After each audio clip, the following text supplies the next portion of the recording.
based in New Zealand, as our resource person. Feona is well-known thinker and practitioner of evaluation and inspiring figure in the field of evaluation, who has a proven track record having practiced evaluation in various areas and published widely in area of culturally responsive evaluation.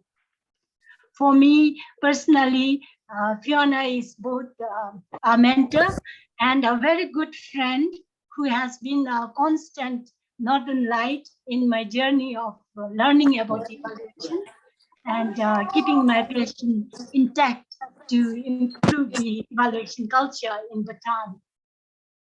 And today I'm so happy to introduce her to you and to Feona. I would like to thank you for making this time despite your very tight schedule. And with this, I would now like to hand over the room to Feona. Just a minute before I hand over the room, I would like to request all the participants to be on mute when you you can unmute when you want to talk or ask question, or also you can use the chat box here to make comment or question us if you have anything to raise hand to ask question. Use this all facility and keep muted when you don't when you're not talking. Thank you so much, and Feona, it's yours now. Good morning, Bhutan. Thank you for that lovely welcome. Much love from us here in Aotearoa to you there in Bhutan. It's lovely to be with you this morning, this afternoon for me. What can I tell you? Kia ora, ngā mihi nui ki a koutou. My warmest greetings to you all. I'm Fiona. I'm an evaluator and researcher here in Aotearoa, New Zealand, doing a lot of work for tribes and governments. And we are recording this session. It's recording for the association, just for their records. So if anyone's got any objections, we can stop recording. That's all good. And this morning, what we're going to do is we're going to go through and just lead you through some of the theory of evaluation that is part of our training here in Aotearoa, and just to test whether it's useful, test whether it's relevant for you there and helpful in your own work. I think what we'd like to do first is just go around and give people the opportunity to introduce themselves. I'm going to do this. I'm going to start with someone, and then I want that person to choose the next person. So as you introduce yourself, can you please pass the baton on to the next person? So I'm going to choose,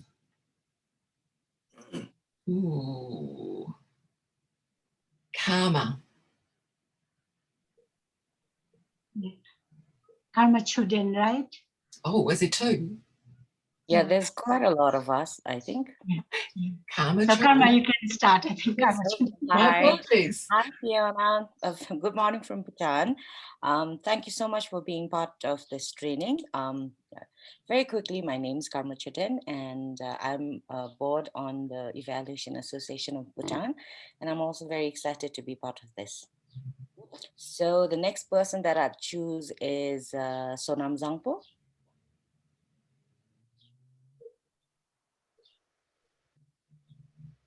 Good morning, everyone. I'm Sonam Zangpo. I currently work for the Royal Civil Service Commission in Bhutan, and I'm as well a member of Evaluation Association of Bhutan and Evaluate Bhutan. Thank you. And I would like to pass on to my friend Tashidendo.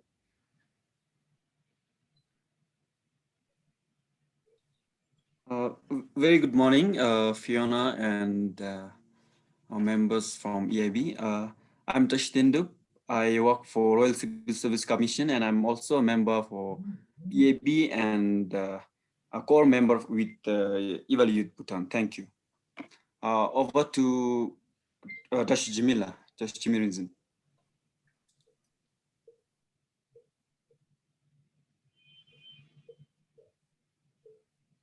He seems to be not there, right?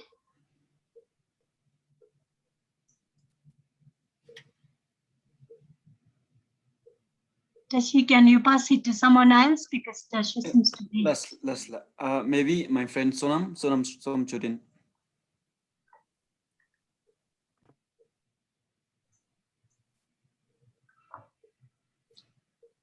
Okay. Yeah, now Joshua Jigme is up now. I think he's Right. he's here. Thank you. Thank you for introducing my name here. Good morning, Fiona in New Zealand, and Dr. Karma, Dr. Funsa, I'm sorry, and Karma, and all the rest of my colleagues here. I'm Jigme Rinzin. I'm one of the board members on the evaluation board. Honestly, I don't have much knowledge on theory of change myself.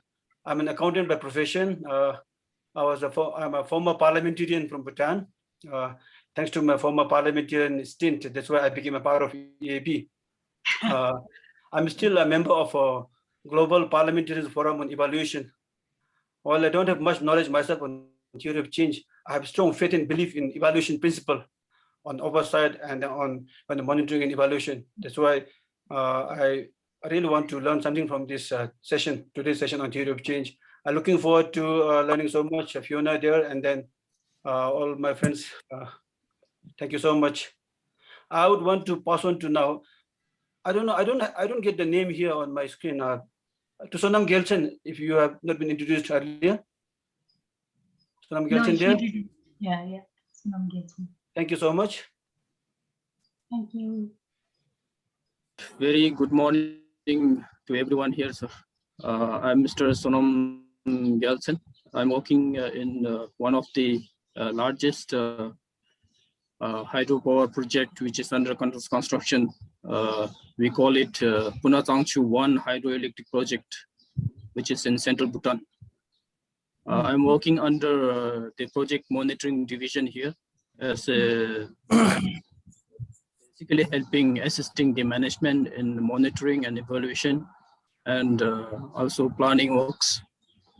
And I'm indeed, I'm also novice to this topic, theory of change, and we are looking forward to learn more wisdom and more of tactics in theory of change so that we can apply in our days ahead. Thank you so much. And I'd like to pass on to our colleague here, Lekimal. Thank you so much.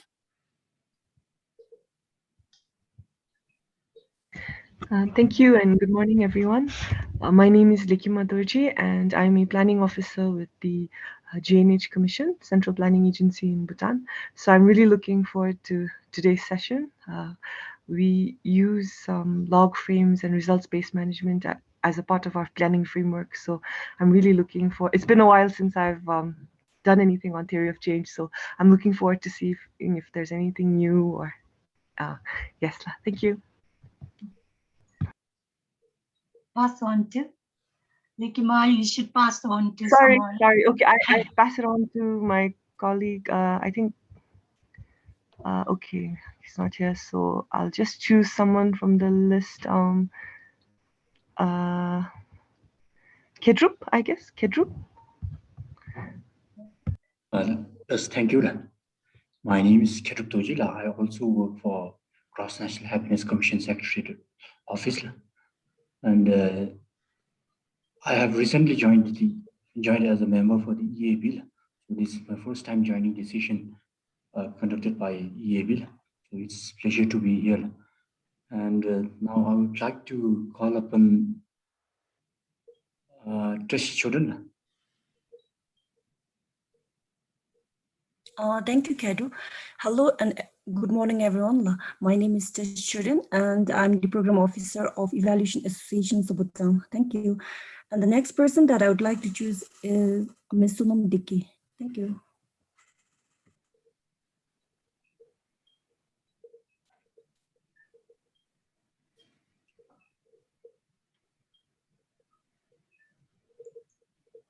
Is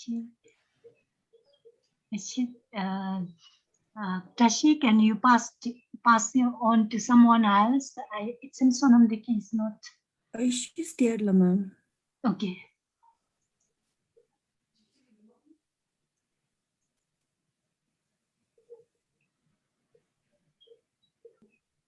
She's unmuted. Okay. Okay, then I'll pass it to Gilizam. Okay. Hello, good morning. I'm Filazam. I work as planning officer in Ministry of Health. I have just joined the Evaluation Association of Bhutan, and this is also my first time. Thank you. Thank you. And pass it. You are passing it to? Shimidoji, if Okay. he's there. Yeah. Chimi seems to be there. Yes. Kusuzangpo, everyone. My name is Chimidoji. I'm a local consultant in energy and climate domains. I also do some M&E evaluations. And as far as TOC is concerned, it's new for me as well. Thank you, and looking forward to an interesting session. Thank you, Feona. And you are passing it and to? I'll pass it on to Rohit. Okay. Thank you. Thank you, Chimisa. Good morning, Fiona, Dr. Funso, and the entire team. My name is Rohit. I am also a research consultant at a local firm. I have some understanding of theory of change, and the reason I joined this session is to get a clear-cut understanding from a practitioner such as Fiona herself. Really looking forward to learn a lot. Let me pass it on to Karma Exam. Okay, thank you. Karmayangzom, are you there?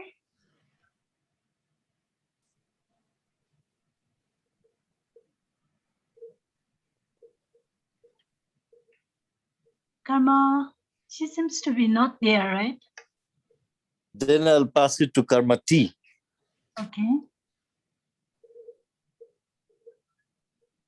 Karma T. Hi, thank you.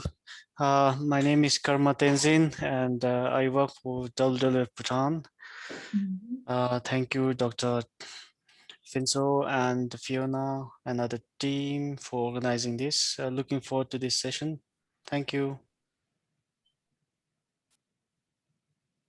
I nominate Sirungwandi. Okay.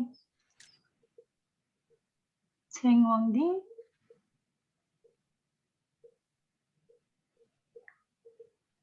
Good morning, Da. Yeah, good morning. My name is Sringwandi. I work in the Ministry of Health as a senior planning officer. So I look forward to learn many things from the resource person here and share what as we progress with this training.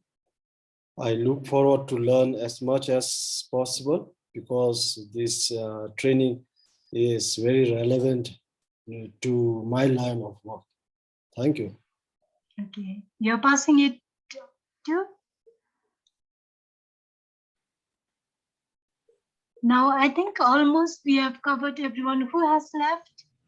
Who has not introduced? I mean, Ma'am, Sonam Children has not introduced. Okay, Sonam Children, now can you go on, and if she's the last one to be introduced, or anyone left now? Even me, I haven't been introduced. Okay, okay. So Sonam Children can go first, and then pass it on to Sonam Diki.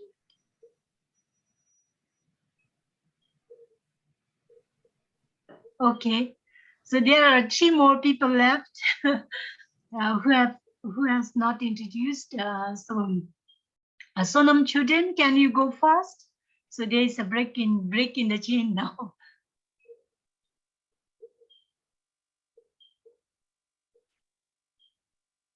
Yeah, Sonam Diki, can you go first? Yes. Hello, everyone. Good morning. My name is Sonam Diki. I work as an environmental consultant. I do not have much knowledge about the evaluation of theory, and I look forward to the learning session today. Thank you. Okay, thank you. And you are passing it to? There are two more, Sonam Tsering and Sonam Tsering. Yes, Tsering. Good morning. My name is Sonam Sring, and I'm a member of EAB, and I run a consulting firm here in Bhutan. Thank you, La. Thank you. And now Sonam Chuden has introduced, she's introducing herself in the chat box. So I think now everyone has introduced yourself, right? I think everyone has. Yeah. Thanks, Marshall. That was great. Yeah. It always reminds me of school days when people used to pick school teams. The nervousness of being picked next. Right, I'm going to share my screen and then, oh, share screen. Right. So you should hopefully be seeing the big slide. Is that good, Marshall? Yes, yes. Right. Fiona, can we look at the response to the poll? Yes. The first one, the pre-question. So this is really a mixed answer, right? I think it's very good. Somewhat familiar has 73%, and never have been involved in developing TOC as highest 47. I think, which is good. I think. And then more times than I can. One person's got more times than I care to remember. Yeah. I think it's an interesting mix. That's good, actually. Well, when you get into your groups, hopefully you'll have some people who have a lot of expertise and some who are novices. Yes. All good? Yeah. Okay. So what are we going to do? We've done introductions. We're going to spend a little bit of time on the what and why of evaluation. Not a lot. We've just assumed that you know a little bit about evaluation or a lot. And then we're going to look at problem theory. So we're going to put the theory of change in the middle of problem theory. And it's possibly a little bit different than what you're used to. Theory of change is being spoken a lot of, almost like a program logic. But we're going to step right back into the three elements of program theory. What's the problem? How does change happen? And what actions spark change? We're not going to look at evaluation methodology because honestly, we're going to run out of time. But if that's something people are interested, I'm sure the association would happily organise something else. So evaluation, what and why. If you've looked at the definitions of evaluation, you can get quite bogged down in the language. So one of the things that's really important about evaluation is being really clear about what language you're using and how you're defining it. This definition of evaluation is a profession that uses formal methodologies to provide useful empirical evidence about public entities and decision-making contexts that are inherently political, involve multiple, often conflicting stakeholders, where resources are seldom sufficient and where time pressures are salient. I like this definition because evaluation is a profession. We do use formal methodologies. We do provide useful empirical evidence. Often people don't take much notice of us, but we are empiricists. We're interested in public entities. We're interested in the accountability of those entities, often for the funding that they receive to ensure that they're actually making some useful contribution with that funding. We're interested in decision-making contexts, although we acknowledge that those decision-making contexts are often political. They're often conflicting stakeholders, and yes, the end of that is that the resources are often scarce and there are often time pressures. This is a little bit more straightforward in terms of a definition of evaluation. So we've got the formal assessment to confidently link or attribute any outcomes being seen back to an initiative. Now, evaluation complements monitoring, including results-based management. The difference, as I see it, is that results-based management does not do this linking back of outcomes to the actions within an initiative. It's often moving forward rather than looking back and saying that happened as a result of the actions being taken by an initiative. So this brings to the big equation for evaluation, that it is actually data plus program theory. Often what we see when we look at evaluations is they're often data-driven in the absence of program theory, or data-driven in the absence of the questions that program theory raises. So what we're trying to do with talking about the theory of change within the context of program theory is link back that equation. So program theory plus data.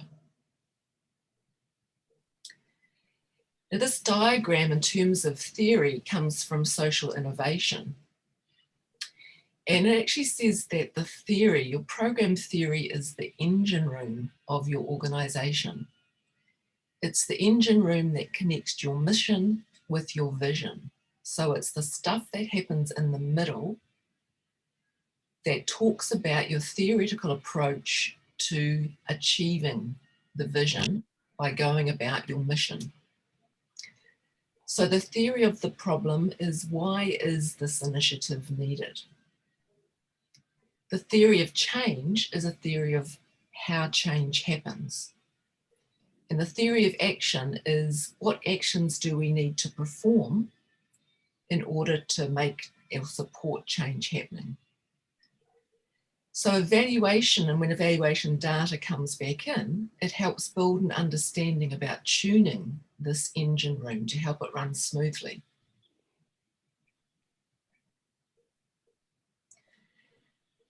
Fansho, hand over to you to talk about a little bit about the evaluation and that idea about a mission and a vision.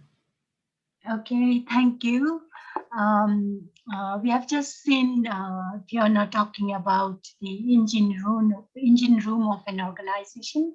So when we talk about the organization, and we are driven by a set of values, right? All organizations are driven by a set of values, and these values will guide our action, and whatever we do should be linked back to these values. So linking process, which Feona has just covered. So linking to the next step, or linking step, following the stepwise to reach the overall goal or vision. So now we are looking at the engine room of Evaluation Association of Bhutan, and we see our vision. So we already know our vision, right? Everyone is familiar, being a member of Evaluation Association of Bhutan. So we are here striving to achieve our goal is the long-term goal is to have a wholesome evaluation for GNH-based initiative, because our development philosophy or any development activities happening in the country is all geared towards this goal, right? GNH-based initiative. So that's why our evaluation should be in a way like assisting to achieve the overall goal of the country, right? So our wholesome evaluation for GNH-based initiative becomes our value that will drive our organization, and that's why it's these values stand very important for setting up the theory of change, actually, because that will drive us. And when we talk about wholesome, again, like wholesome will mean 3 core values here, which we have already discussed before also. So one core value is intergenerational, which is future focused, sustainable, and another core value, the second core value is equity focused, gender inclusive and inclusive development. And the third is spiritualism, which is respecting the people's way of living. So these are the core values we have, and all these 3 comprise of this wholesomeness. So our evaluation practice in Bhutan should follow these 3 core values, I would say. So this is our vision for the Evaluation Association of Bhutan. Then with this vision, the set of values which will guide our action in our association is we are very passionate about our work with evaluation and believe in knowledge and evidence. So that's why we have to evaluate and generate knowledge based on evidence, and decision makings are informed by evidence, right? So our belief, we have strong belief in knowledge and evidence generation, and practice first, theory after, which means really action first, and then drawing meaning and reason out of those actions. And then robust evaluation culture, which the Evaluation Association is mandated for. Our purpose of existence is to build a robust evaluation culture. So this becomes one of our values, and professionalism in evaluation, which is standard setting, competency, and all this professionalism building in evaluation. And most important thing for every one of us to think about is creating local expertise in evaluation. So these are some of the values which guide us, so that will inform the building of theory of change in Bhutan, a theory of change of Evaluation Association of Bhutan. Yeah, so this is about our values and looking into the engine room of Evaluation of Bhutan, Evaluation Association of Bhutan. And then in order to reach our goal, our vision, so we have to set our pathways, right? So our pathways to reach our goal is to introduce, educate, and inform people of Bhutan about the value of evaluation. This is really important because just now what we are seeing is only few pockets in our country understand about evaluation and value of the evaluation. So one of our huge active action we need to do is in introducing or educating people about what evaluation is and what it can do and how it can help us. So this is the way, the mission will tell us the way to reach our goals. So this is our mission of this organization. So the theory of change will again based so much on this information, what is the vision and mission, some of the values we have in the organization here.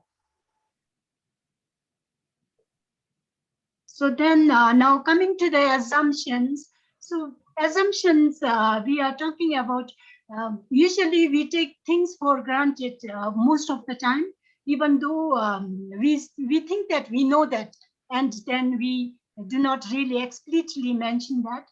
So in order to build theory of change, behind the theory of change, there are a set of assumptions we are making, but all the time we know all these assumptions and we take things for granted. So this is like explicitly making it known that what are the set of assumptions we are working on.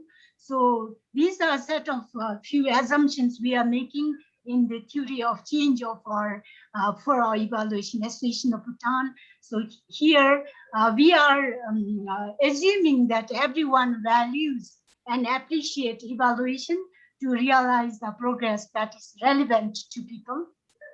And that is one assumption we are making in our theory of change.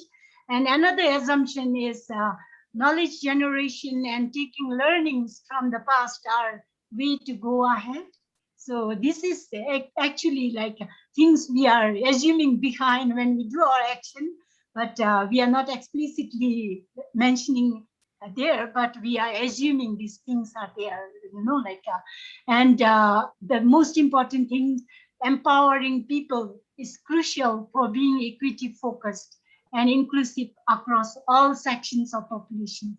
So these are the set of assumptions we are working with in order to build our theory of change for Evaluation Association of Bhutan. Yeah. Wonderful. That's good. So it's important when talking about a mission and vision to think about values, to think about the assumptions, because all these do actually drive the engine room of program theory. So let's talk about the problem, theory of the problem. I do a lot of housing research. So this is a problem in a house. We find that if there's a problem, people tend to spend a lot of time thinking about solutions rather than thinking about how they understand the problem. So a lot of co-design initiatives now, one of the first things they try and do is establish a shared understanding of what the problem is that an initiative might be addressing.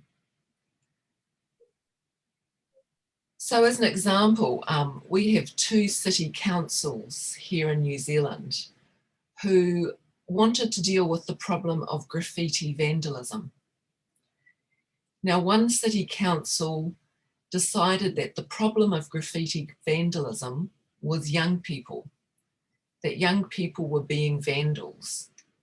And so its solution was to put high-vis vests on these young people at the weekend and make them go out and scrub off the vandalism and paint over walls that had the graffiti vandalism on them. So if you think about their theory of the problem was young people are bad and need to be punished. Another city council looked at the problem of graffiti vandalism in their area and decided that what was needed was a community centre for young people. And they went about and they collaboratively designed a community centre that was full of activities that young people wanted to do and would keep them occupied and basically off the streets. So that city council's theory of the problem was that graffiti vandalism was caused because young people didn't have enough to do and weren't actually integrated within their community. So our theory of the problem is really important because it's not often made explicit, and yet our understanding of a problem often drives the solutions that are suggested and put in place. One of the things that we do in our evaluations is our key evaluation question. Our first evaluation question is, why is the initiative needed? Because what we're trying to do is understand how people understand the problem that any initiative is trying to address. So you can use the stats to understand a problem. So here we've got some statistics locally from us about the Waikato region, talking about unemployment for people aged 15 years and over. And we can talk about the stats around high Māori unemployment, and that the most common occupational groups for Māori are labourers. And we can think about a training or a workplace initiative that actually responds to what we see as a problem in the stats: not enough managers, not enough people employed. An alternate is to see what's the problem in terms of unleashing people's potential, their potential to be the best parents they can be, to work and study at the same time, to finish high school. You know, we can ask other questions about what the problem is when we take our eye off the stats and actually think about the people. One of the interesting things about theories of change is actually the disagreements that arise and how people see things differently. And that, I think, is data in itself. So what we're going to do is, by the magic of Zoom, fingers crossed, we're going to put you into small groups. And in those small groups, we want you to think about the Bhutan government wanting to strengthen the evaluative thinking and capacity of CSOs. And we want you to think about the problem that the government is addressing. And why is this initiative needed? And we want you to come up with a statement or a theory of the problem. So a statement about what you think the problem is that this evaluative thinking capacity strengthening is designed to address. Now, in your Zoom rooms, one of you should be able to share a whiteboard if you want to use the whiteboard facility, just at the bottom of your screens, to actually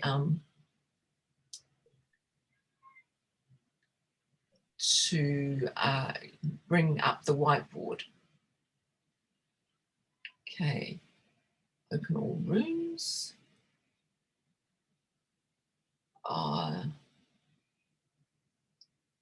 My apologies. Something's happened with the breakout rooms.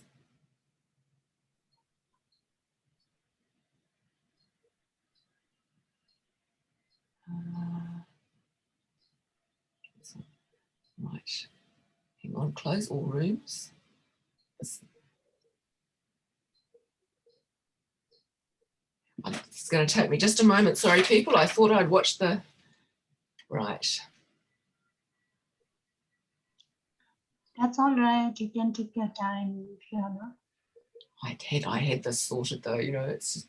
Yeah, it's so, I've become so overwhelmed with all these issues, breakup session and all this.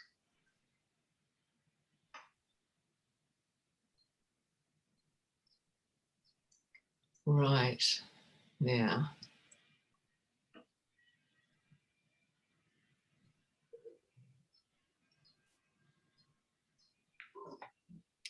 I'm just going to do something quite random. Sure, I bet that's. Yeah, all right.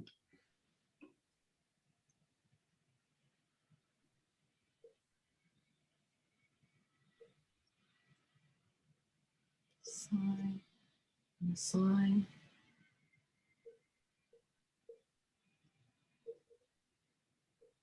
Right. Rooms. You should now have a message to join your breakout room. So in the breakup room, they get 15 minutes, 25 minutes, or how much 15 time? minutes, for 15 minutes. 15 minutes, yeah.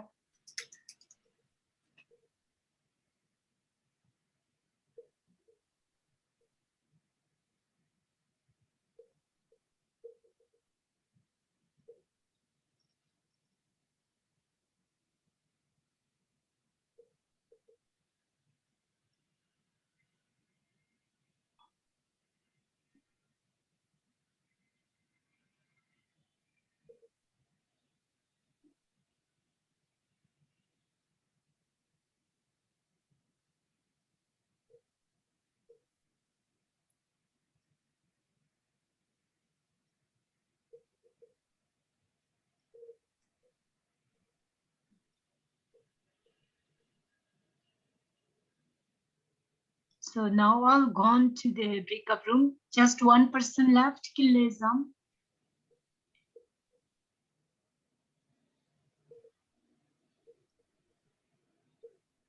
Whoa. Yeah. Isn't that interesting? Yes. In the breakup room, they get the handout, right? I can broadcast to them. Yeah, handout room so that they can discuss.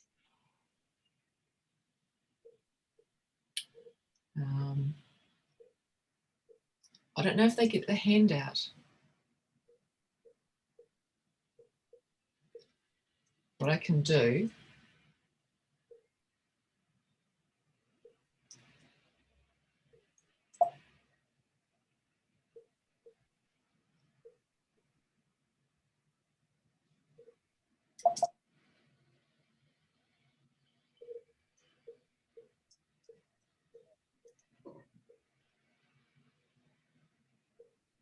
I broadcast the task to them. Okay.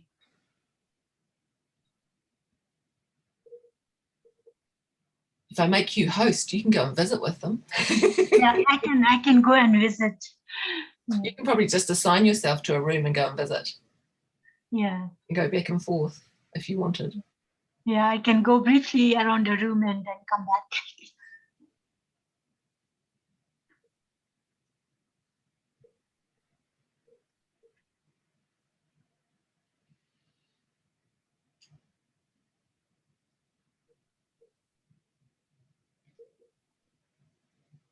Can you do that, or do you want me to assign you? Yeah, you need to assign me, I think. I cannot go. There you go. Okay.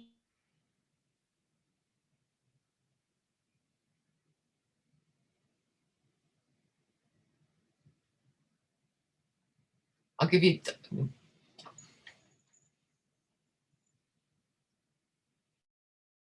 Tashi, are you there?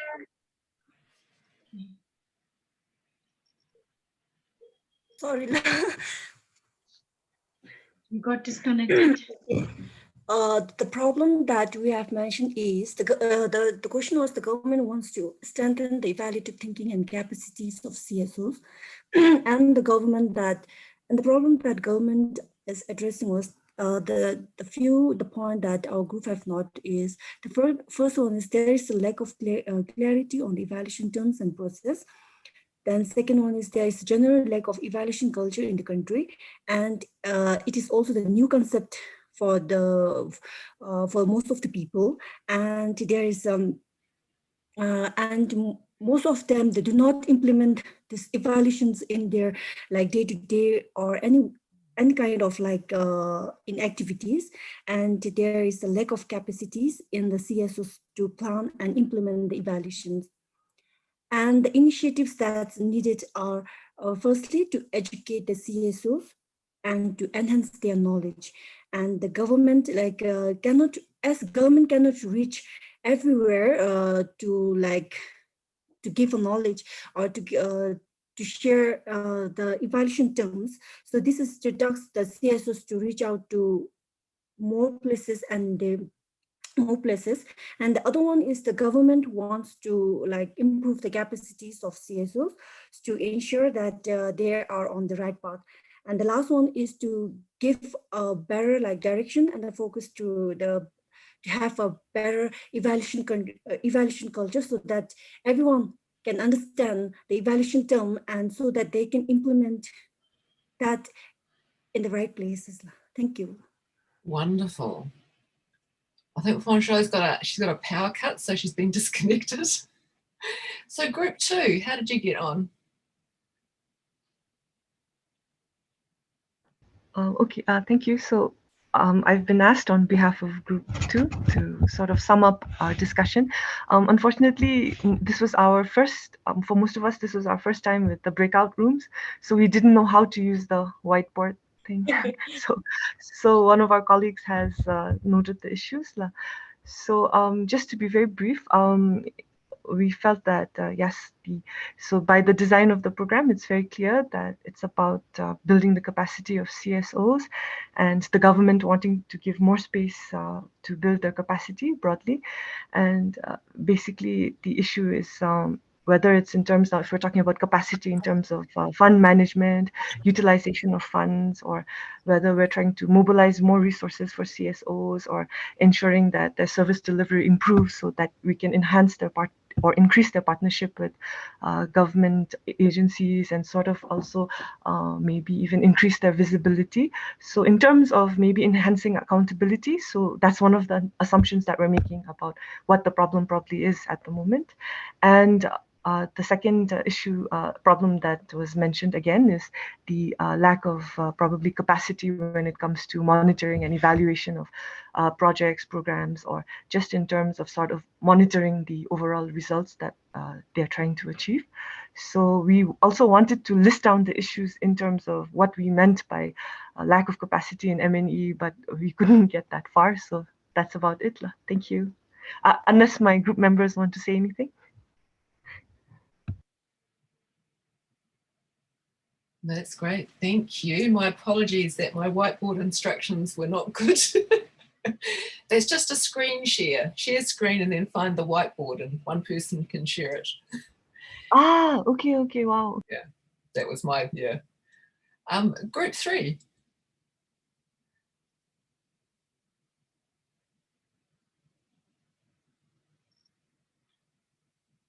Okay, Madam Karma.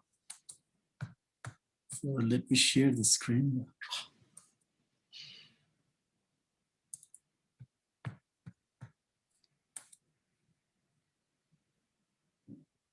Screen mode.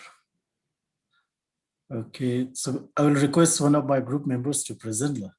So I have taken the notes, so it is much easier for you to now present, make your job much easier. So Madam Karma, Kedu, or Son of Galson, whoever wants to learn. Okay.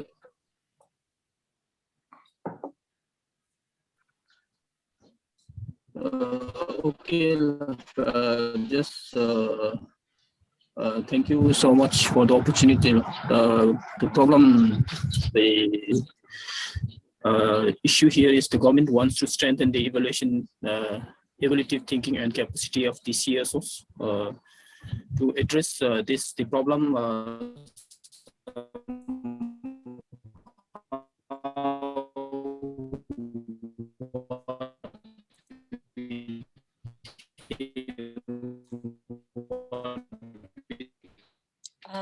Can you hear me? the problems where the first one is there is a lag in the evaluative thinking. Madam Karma, if you can continue. Shall I go? Shall I speak in face of Sonam? I think he's got net. Yeah, that might be good. Yeah. So basically, I think very similar to Group 1 and Group 2. That I think when we look at, I think the approach to the problem is that there's limited evaluative thinking as well as an evaluation culture in the country itself. Forget the fact that forget the capacity of the CSOs itself. So in order to strengthen the CSOs, they hope to also engender, I think the government is also looking to engender independent evaluation culture when they're strengthening the capacities of CSOs themselves. So we were looking at, I think we've got some of the notes all over the place right now, but I think possible solutions would be to create a conducive policy on strengthening evaluative thinking generally in the country, and also focus at strengthening the institutional capacity of CSOs. And also, I think that this is the main one. Evaluation Association of Bhutan is here to provide these, the creation of a culture, right? Evaluative culture in the country. So if there is enough support provided to EAB, we would be able to go ahead and train CSOs and also engender a very independent evaluation culture in the country. Thank you. I love that you got to solutions. It's great. Group 4.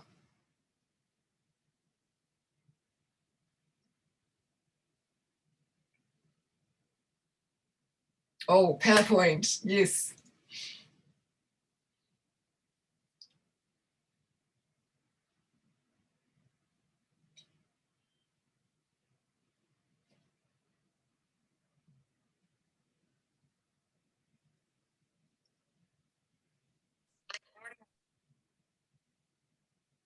Who is someone supposed to be talking? Who's on mute?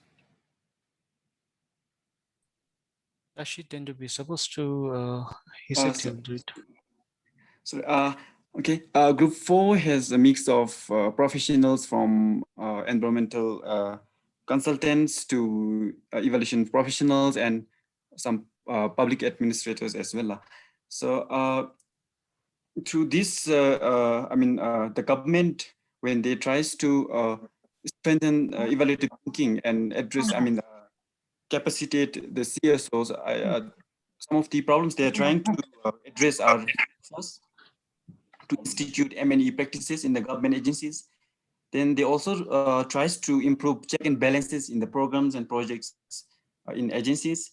Then also to give the oversight of the programs and projects through independent evaluator, basically to ensure the quality of the works. Through this, they can also ensure the experimental nature of programs and projects based on evaluation and evaluative thinking culture in the organization. Whole process of the programs and project would undergo the experimental nature, whereby based on the learnings from each steps of evaluation, they will try to improve on that and then maybe achieve the bigger goal of the organization. Then this would also enable the foresight planning in the agencies, where this would help in foreseeing possible threats, opportunity spaces, and find out leverage points in the programs and projects that agencies undertake. This would also help promote and uphold evidence-based practices that we have always been talking in government agencies and even in private sectors. And ultimately, the M&E, the evaluation practices, would help in efficiently using the the resources, constrained resources that we have in government agencies. So basically, using the resources optimally. Thank you. I think we're going to have to split you people up. That was wonderful. Thank you so much. I think what I heard was a whole kind of continuum of right from the importance of evaluative thinking and creation of an evaluative culture through to evidence-informed practice and all the bits in between in terms of what you identified. And I think it was group 2, I caught the potential for government and the CSOs to really collaborate around this and more opportunity there. So thank you for that. We'll head back into the presentation.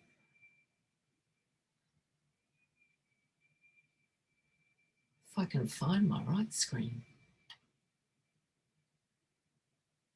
Okay. So you've done your task. Yeah, we managed to get through Zoom. So now you've got an understanding, you've got a theory of the problem. So the next theory that we want to talk about is a theory of change. So I don't know if you have the game of life in Bhutan, but a theory of change is, I like to think about in a staircase. How does change happen? How do people move through life and change? How do organizations move through time and change? How does a government change? What do we know about how change happens? So just give you a small example of this. I do a little bit of work with family navigators, and if I was to think about a very high level theory of change for family navigation and families, I'd say on that first step, the important thing is that the navigator meets with a vulnerable family and they build trust. And then if you think about each step being the if-then part of evaluation, so if family navigators meet with a vulnerable family and build trust, then the family will share their concerns, priorities, and aspirations with the navigator. If they share, then the navigator will be able to facilitate the family's access to services. If the family gets access to services, family's well-being and resiliency is enhanced. Now, there's been a little bit of conversation, especially among our African colleagues, about this if-then step, that it's not shared by all cultures. So I acknowledge that, but I just want to emphasize that it is quite deeply embedded in a lot of the evaluation we practice. This is another example. around community gardens. So if communities meet and work together in a community garden, older members will have the opportunity to share their skills and knowledge with younger members. And if that happens, intergenerational bonds and commitments will be strengthened. So these are very high level, they're very straightforward theories of change. They're often useful to give a funder an idea about what an organisation is doing. It's like a little snapshot. It's a way of communicating some very high level change aspirations. It can also be a multiple squiggly box filled diagram that acknowledges that we live in complex systems and that our theory of change is often developed around those complex systems. So you'll see here in terms of improving urban design, that often the theory of change around why improve urban design relates back to unsafe neighbourhoods, impacting on people's motivation and attitudes, their lack of money, and the cost of facilities and programs. And here it leads to a need for urban design. So if I was rewriting that as a theory of change, I'd come back this way through it and say improving urban design enables neighbourhoods to be safer. So you can go two-way arrows, looped arrows. What you draw as your theory of change actually depends on what you want to communicate. So where does this come from? When we talk about how change happens, it comes from a lot of different places. There's kind of this anecdotal evidence, watching people, hearing stories. We're often talking to organisations as evaluators about how they can make anecdotal evidence into formal evidence.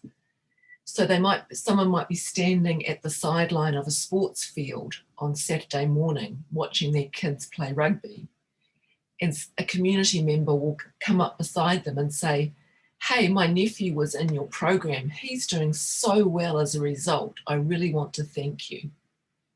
So anecdotal evidence, a community member tells you that stuff.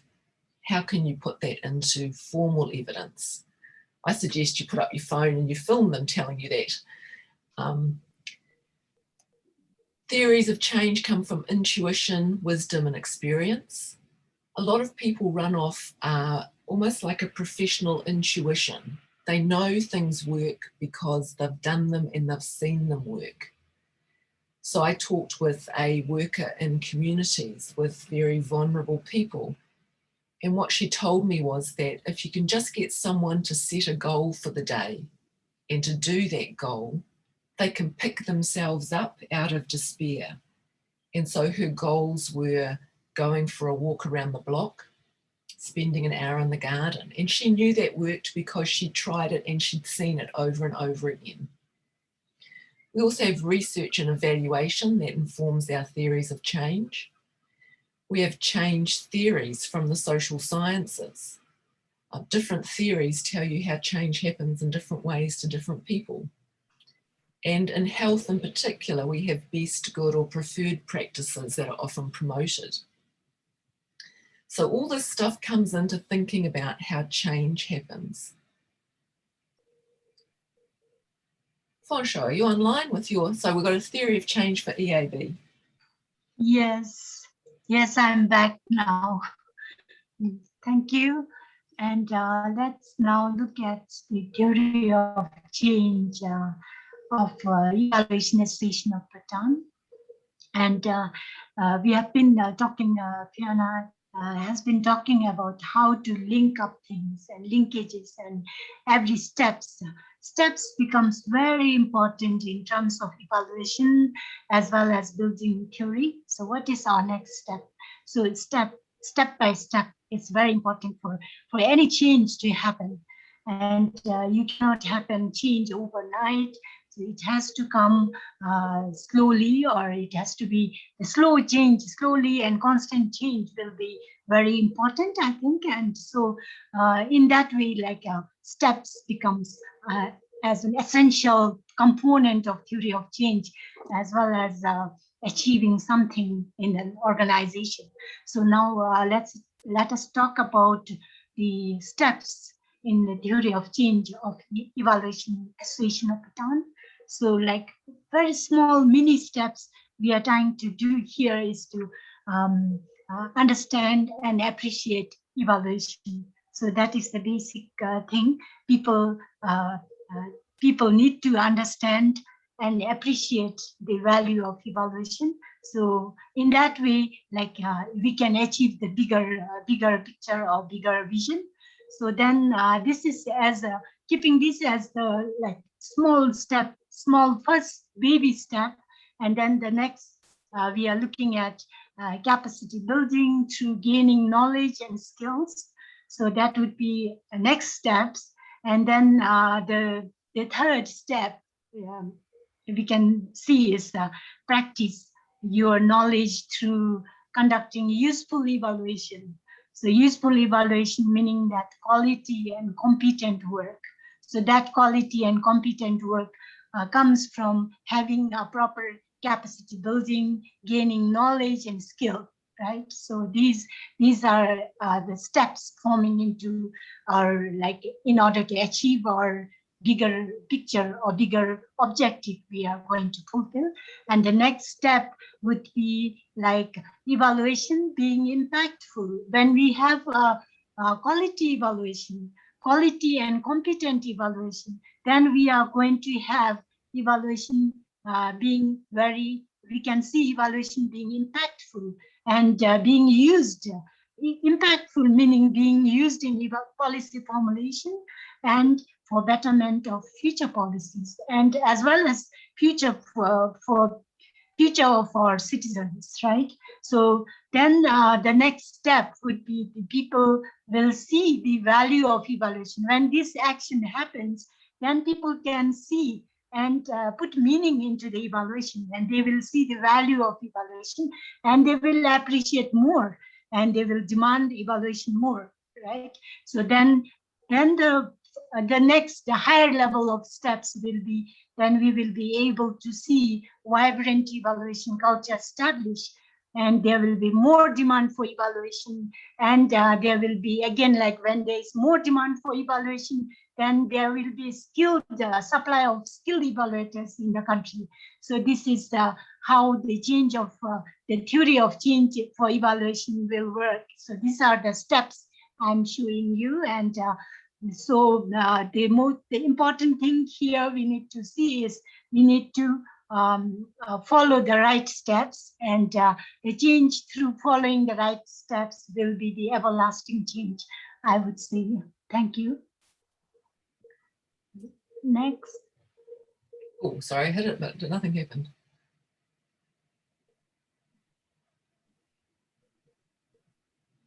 So again, coming from like steps, we talked about like steps for the theory of change and how important to follow the relevant and appropriate steps in doing the change or implementing the change, right? So then this becomes a very high level high level theory of change, which Fiona has already introduced, and then now we can see it in the context of Evaluation Association of Bhutan. Again, like context, the context, what we are thinking here is our country needs a vibrant evaluation culture. Is it right or not? I think we all believe in it, right? So our country really needs a vibrant evaluation culture. So this becomes the context of our work, okay? And now the next is, so then if we are working in the context of where we need a very vibrant evaluation culture, then what work we need to do is we need to educate, inform people about the values of evaluation, and and to contribute to creating enabling environments, like, for example, implementation or enactment of national evaluation policy, which forms the enabling environment for evaluation, and then build our capacity of evaluators as well as users. And then if all this happens, then what will happen is if all this education, informing people happen in a right way, then we are going to have people valuing evaluation, appreciating evaluation, and demanding for more evaluation. And then when there is more of this kind, then evaluators are skilled and they become very competent. And then that's how we will achieve having a wholesome evaluation for GNH-based initiative. So this is the high-level theory of change for Evaluation Association of Bhutan. Yeah. Wonderful. Right, we're going to put you back into your groups. If you just give me a moment, I'll put this task into the chat box. So your government again wants to strengthen the evaluative thinking and capacity of CSOs. What we want to think about is, how does change happen? What foundations need to be laid? What is built upon these foundations? And what are the pathways to strengthen evaluative thinking and capacity for CSOs? So, I think there's a question here. Excuse me, Fiona, someone has got a question. Yes. Karma T, do you want to speak up, or you want to write it on the chat box? Thank you, Dr. Finso and Fiona. I just have a question before we move into the next breakout. Fiona, you talked about this theory of problem, and I was wondering, is there any difference between the theory of problem that you're talking and the problem tree that we are usually familiar with there? That's the first question. And second question is, you're a real practitioner and seem to have lots of experience, international experience. I was just wondering, in those countries where evaluation culture has been really institutionalized and deeply entrenched, as Bhutan is very young and we still have a lot of work to do in terms of this evaluation culture. So do you know any stories? How did they do it in those countries, where they have managed to institutionalize this evaluation culture? How did they do it? I think you're right. The theory of the problem tree is one way of looking at what the problem is and taking it into a theory of change. The problem tree really, in my understanding, digs deep into the but why questions. So looking back in terms of trying to understand like the root causes of a problem. I think where I've seen an evaluative culture built well is when people realize that evaluation is not just useful at the end to say how an initiative works, that it's actually useful at a program development stage, that it's good to understand how change happens so that actions can reflect that.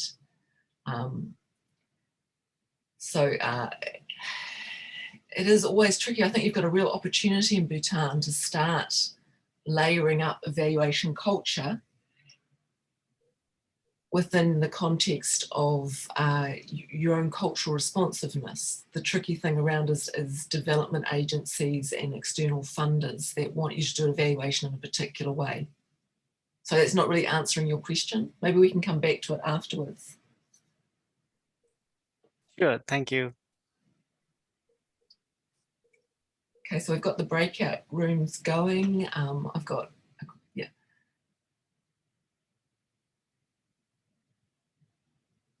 If you'd like to head into your breakout rooms, I can pop in and follow up with issues.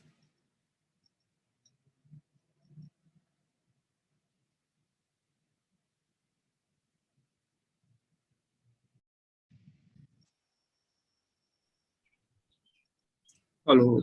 Hello. Is it because you're all alone?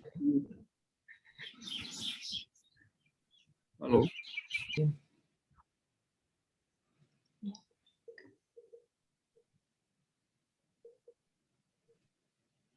Or should we hear back from the groups? Should we start with group? Oh, we'll start with group 1 because it was a different group 1.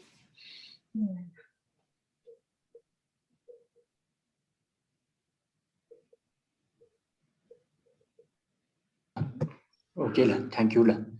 So basically our group, while we are discussing, we thought that our points are overlapping. So we attempted 3 questions at a goal. So based on these 3 questions, we were discussing about, in terms of foundation, like we need to have institute and have a M&E culture, which would entail having a policy framework and guidelines on the M&E. And also it would, we may need to have a foundation in capacitating the evaluators and agencies or different stakeholders who are responsible for that. Then third is also having facilitate in creation of opportunities to collaborate stakeholders or evaluators or any agencies with the government agencies. Then we also discussed on having advocacy materials to make agencies or government or policymakers to understand the significance of the evaluation and the impact of it, and why it has to be demanded from the implementer side. Implementer, I mean, in the programs and activities. So maybe the significance of the evaluation has to be advocated to the government or policymakers.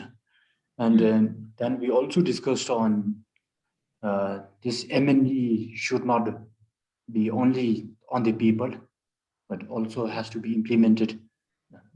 Then we also discussed on having a conducive data ecosystem where we can base our evaluation on the empirical and the scientific evidence. Then we also discussed on the requirement to acknowledge and appreciate the M&E culture, and also then accordingly demand for the evaluation from the highest level. Then we also discussed having a champion or the leader in government, CSO, or any independent agency to affect or lead these changes, changes in terms of having the evaluation culture. Then we were also discussing about the willingness of the CSOs to embrace the change, shifting from the existing culture to maybe focus on the accountability, transparency through that evaluation culture. Then we were also discussing about how, at the moment, how is monitoring evaluation components are donor driven. We just do evaluation if there is budget from the donor side and if there are requirements in the project. But going away from that, we need to mainstream this evaluation culture for all the development projects and the programs. That's what we have discussed. Thank you. Did you have any thoughts about what should happen first, or were you thinking a multi-pronged approach? I don't know if my other group members would like to chip in. Anyone? Yeah. When we were discussing these, some of these points, they all sort of came together. And we were also mentioning how actually change sort of, it happens incrementally and not at once. So we would have to look at it from all different perspectives, rather than just trying to apply one thing. I don't know if anyone else wants to say anything, but yeah.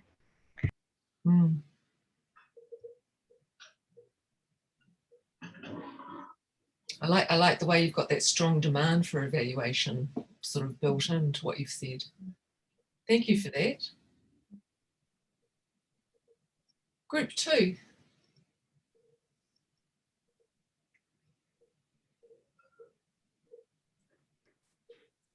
Whoa.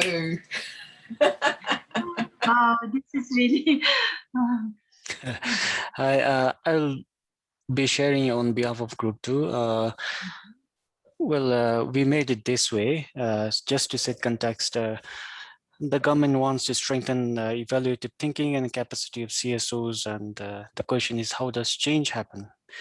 The change that the government wants to see is that the evaluative thinking capacity of CSOs are strengthened. So we talked the condition, the current situation being, firstly, there is lack of evaluation culture and thinking. So based on that, before intervening, we said that a need assessment, a baseline understanding of the current level of the understanding of the CSOs has to be established before designing any intervention. So we thought a need assessment is necessary. That's the first step. And the second step is, based on the assessment, we like to design the intervention and create this awareness and advocacy. And the next thing is, here there is an assumption that after creating the awareness, people's, the CSO's appetite for evaluation is increased, and then we further intervene by developing the capacity of the CSOs, in evaluation, the tools and techniques of evaluation. And the next thing is, government would like to engage them, as an oversight body, to hold the government accountable for their actions, some kind of engagement. And we also discussed about the political will, the enabling environment the government has to create in order to foster the growth of the CSOs in terms of the evaluation. So all these things, the pathways, we think that would eventually lead to strengthening the evaluative capacity of the CSOs. That's all from my side. Is there if my groups want to complement? Thank you. It's beautiful. Thank you. I could see how that could also apply to the government. You could say the government has a poor or lack of evaluation culture. We should do a needs assessment and raise awareness, the same kind of journey. Yeah. Thank you for that.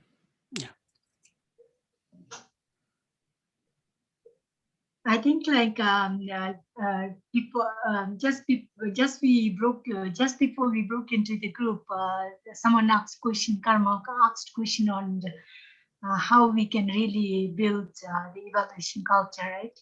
So I would say that the most important part, like even from the group 2 and group 1, you talked about the bringing in government and the policy makers into the picture, and I really feel that is very important, because if they buy in the evaluation, so that is how the building of evaluation culture will happen. So if they buy in evaluation, if they feel the need of the requirement of evaluation, and if they appreciate the value of evaluation, then I would say that that becomes very easier to build evaluation culture, I think. Yeah.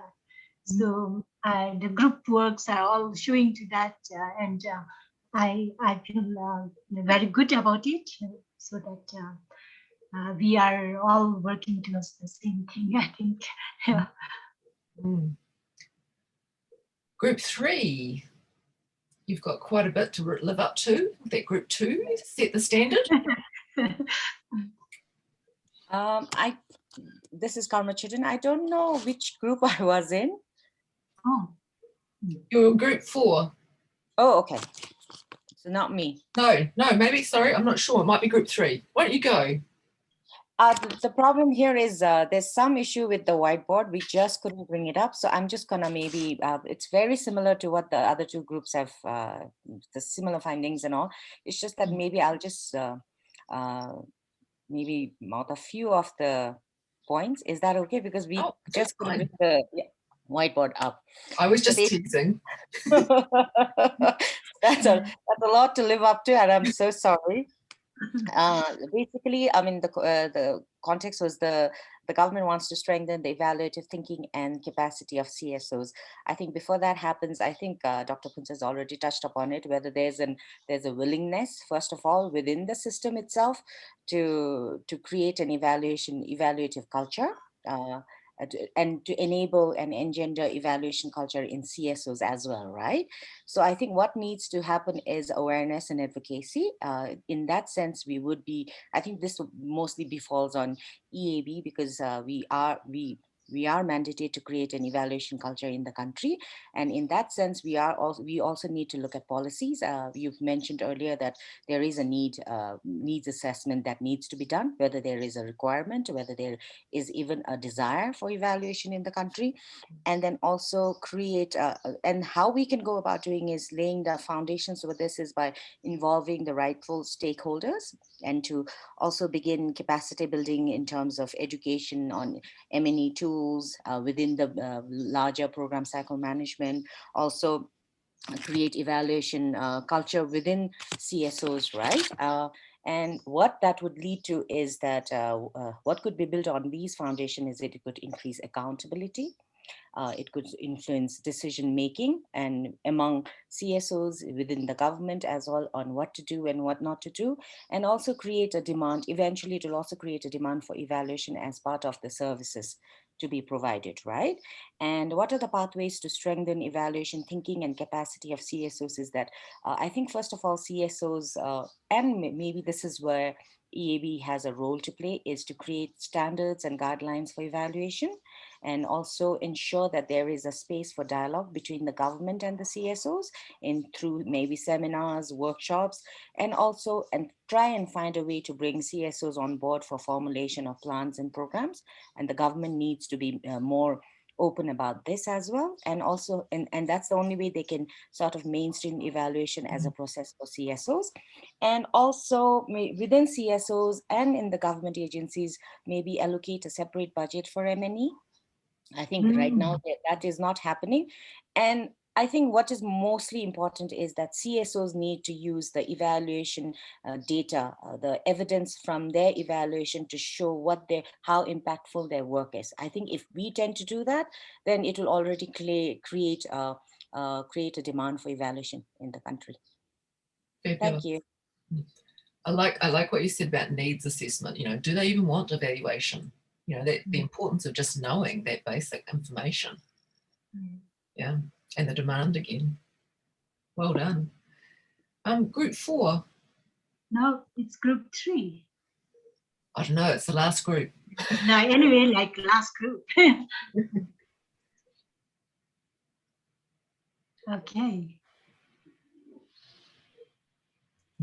So hi, my name is Sonam. I will be presenting on behalf of Group 4, and Mr. Rinchen will also be supporting me. So I think most of the points have already been covered by the other groups, but with our group, one of the discussions we had was regarding what foundation needs to be laid. I think keeping in mind that the evaluation culture is very new, or would be a very new concept to the Bhutanese. I think the openness to learn, the willingness to take ideas from all sections of society and not necessarily from the professionals is very, very important. And that is one way we can build on the foundation. And the government needs to engage and work more closely with the CSOs and also EAB.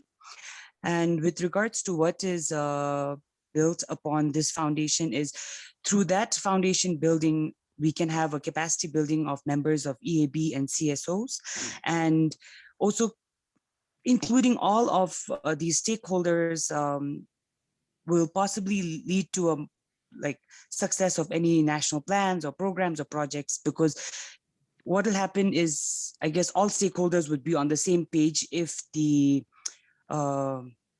implementing agency would include all these stakeholders right from the beginning throughout the planning phase. And what are the pathways to strengthen evaluative thinking and capacity for CSOs? So evaluation policy would ensure capacity building, and it will also promote evaluation culture in Bhutan. And this will help also in the formulating of national development plans in close coordination with all the CSOs and the and EAB, and supporting EAB to build evaluation culture within the CSOs, like through seminars and workshops and trainings. So this is what we had discussed during our discussion. And if any of my team members had any other points that they would like to address here.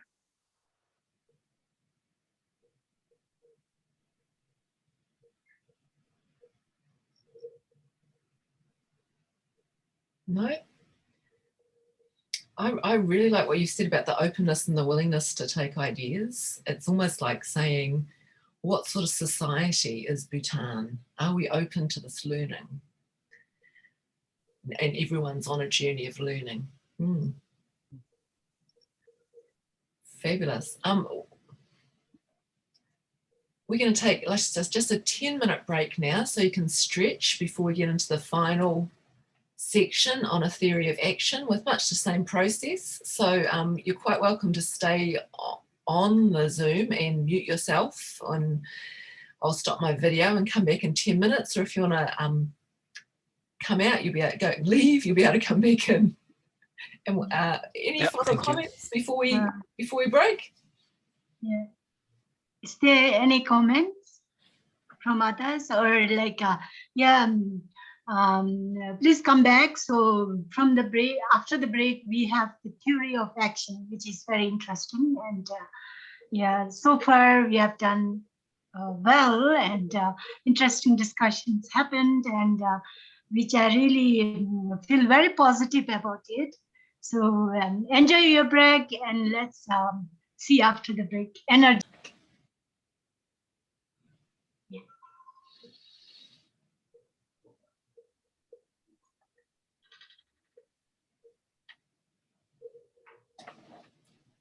It's nice to have a nice run through though. It's made me feel a little bit more confident about it all.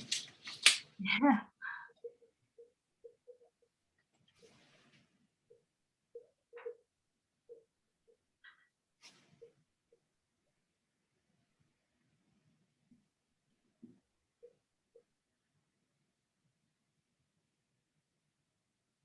"13 seconds. 11. It's like New Year's Eve. Here they come.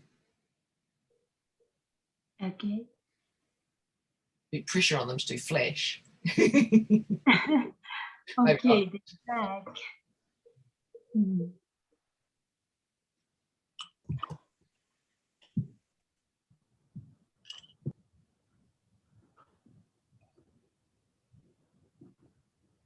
I think everyone's back now.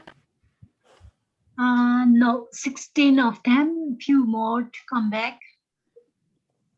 Oh, I think that's everyone. I just wanted to ask one thing. We use this whiteboard to take a note, but how do I share it? Because I cannot find the note that is taken. I have saved it. Ooh. Can someone else answer how to share the whiteboard from how you've done it in your room? Sonam, it gets saved on your computer in the Zoom folder. In the Zoom folder? Okay. You still have it open? Yes, let me see if I have it. And then you can, from the bottom, do share screen.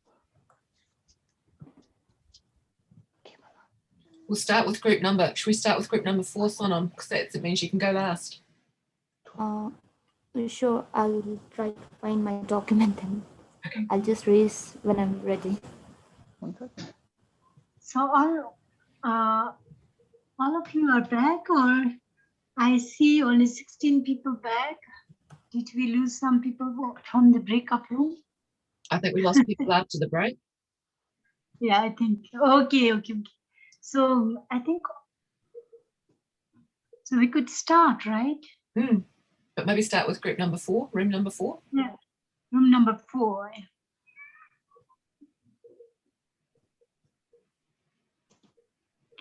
Room number 4. No one was there in room number 4. It's our group. So okay, your group. is going to put up the screen and he's going to present and I'll try and supplement. Okay, thank you. Okay.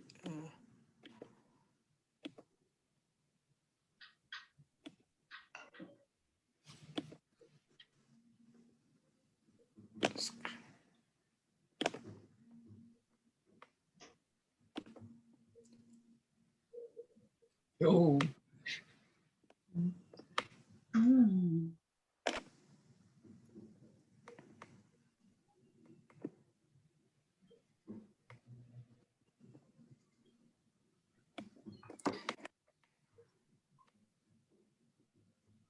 Okay,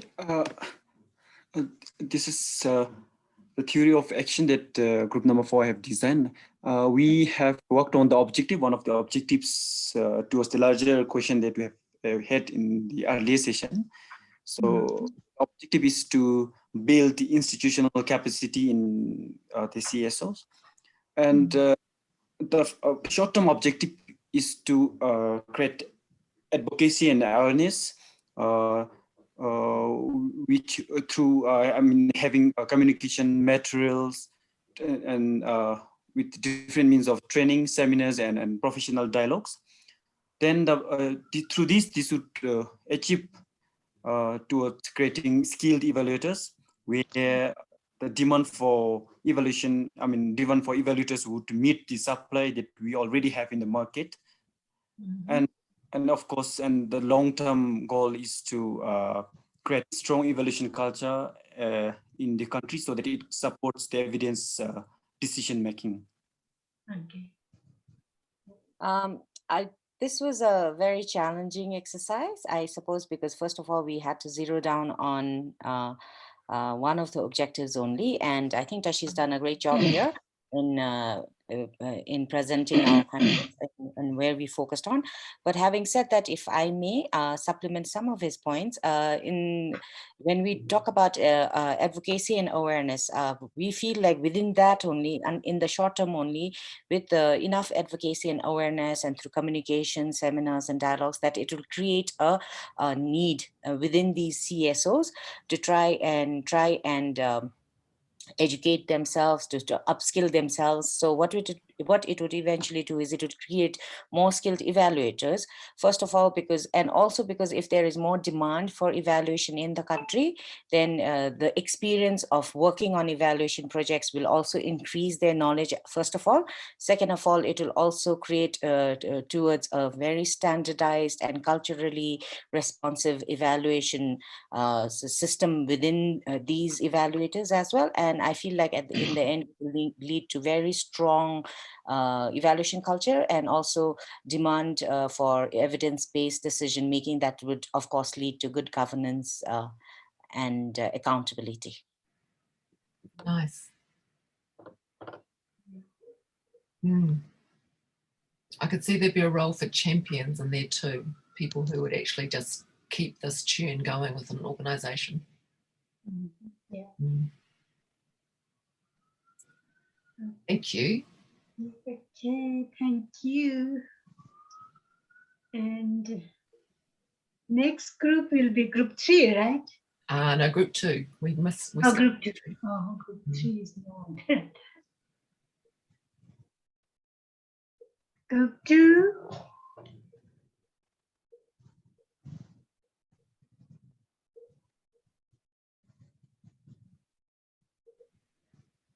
Group 2, anyone presenting? Oh, yes, sorry. This is Sonam again. Apologies. Sorry, we were not able to figure out the whiteboard. So I've just made some notes on the side, and maybe I'll just read through that. So with my team, what we discussed first initially, like Karma had mentioned earlier, was we had to figure out what the problem is. And the problem that we decided to focus on was the foundational problem is the lack of evaluation in the CSOs. And the theory of change for that we were discussing was to institutionalize the evaluation culture as a mandate or as a process, so that when they're formulating their projects or programs, make sure it is like not an option, but more like it's required for these for the process, and what action should be taken. So one is that to ensure that all stakeholders are on board throughout the planning process. And as mentioned in the earlier section where we had said, like, we have to set aside fund that is specifically for the evaluation section. And the other thing that we're thinking is, we're talking so much about the government wanting to bring this change in the CSOs, but before we try to mandate evaluation as a culture, we need to ensure that the agency or the government are well equipped with the resources to strengthen, firstly, their own team, and then eventually they share the knowledge to all the CSOs. So that is the other thing that we had discussed. And maybe one of the recommendations that we could make is that there, maybe the government could put in place like a follow-up program for all the CSOs to ensure that the evaluation process is taking place in a proper way, and that is not just done haphazardly. To answer your last question is, how will you know if these actions are successful? I guess one way that we can find out that is by ensuring that the CSOs are carrying out these actions, and that these actions are being uh, uh, taken as per based on each of the programs that they have in place. So I guess these were the discussions we had. If any of my teammates have any other points that they would like to make here, because we actually ran out of time. So the last point we couldn't cover up fully. So yeah.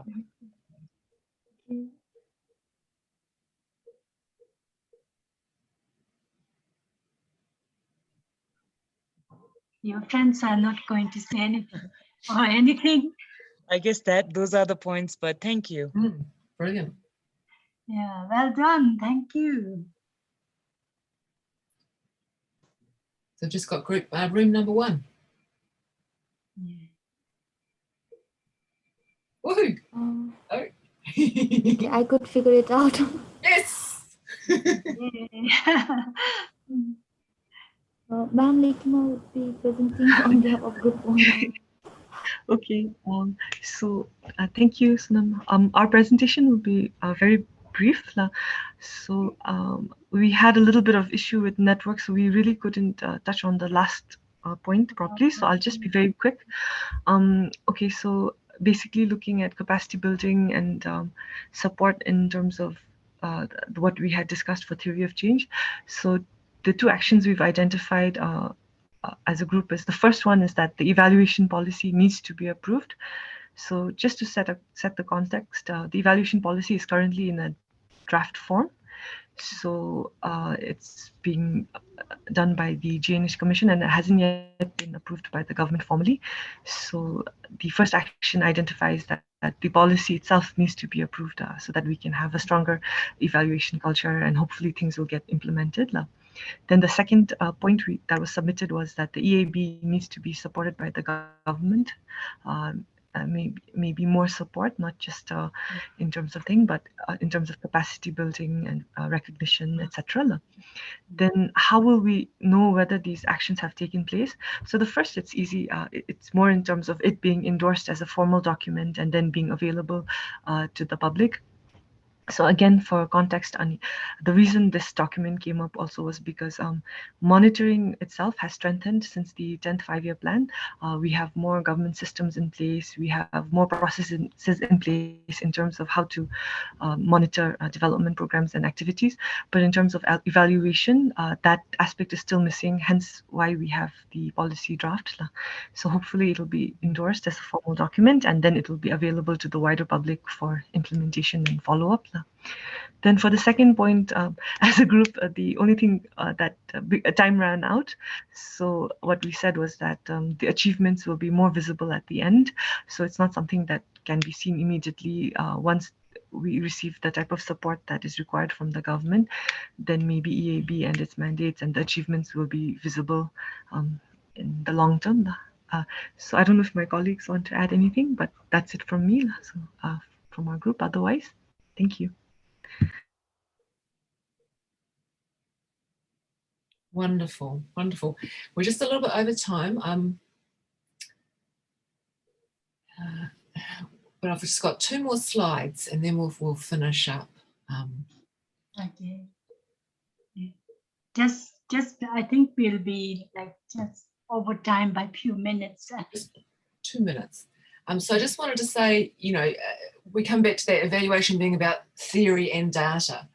So when you come and you collect data, then you go back and say, did we have a good understanding of the problem?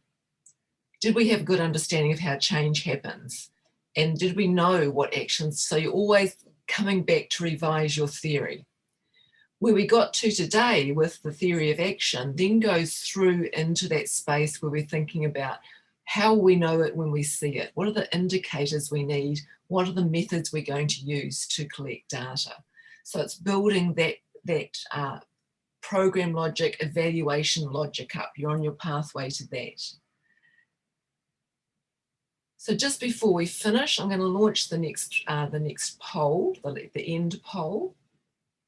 And we just wanted to make an offer to you that if you would like to try developing a program theory for your evaluation, for your organisation, we can reconvene in a couple of weeks with an opportunity for you to share and get feedback. So if you'd like to go away and start having a go at this, Fonsha will share the slides, the little templates with you, and we can come back and just work through what you've done and support you in that work in any way that you'd like support. Yeah.